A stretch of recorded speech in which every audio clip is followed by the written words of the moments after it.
বেড়ার লই মানে মানে উপবাসে তো মানে রই আছে আর তেমন তো আহি মানে নাওতে আহি ফেলে নাওতে গুছি গল কে তাহলে আমার ইয়াতে আহিবার মানেটা কি হয়েছে?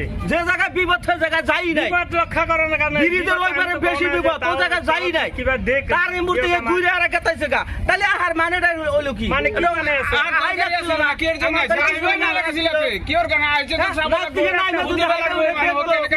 ব্রিজের ওই পারে গেত যদি না যাবার পারতো তা তো কন্ডিশনটা বুঝতে হবে না।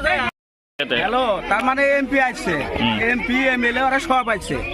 আর পরে যেমন এই জায়গায় দাইয়া না বড়ই বাড়ি দাইয়া আপনার ব্রিজের মাথার এই দিক থেকে ওরা এই নাওটা ঘুরেয়া মানে এই গাবারে চাপলো। তা আমরা ভাবলাম যে হয়তো ব্রিজের কন্ডিশন খারাপ আছে যাবো না। তা আমরা পাবলিকগুনা কইলাম যে এই জায়গায় নামেন নামে ব্রিজের ওই পারের সমস্যাটা খুব খারাপ, মানে দাফানের ওই ব্রিজটার ভাঙছে ওই পারে মানুষের খুব সমস্যা খারাপ। আমাকেও কথাটা শুনলো।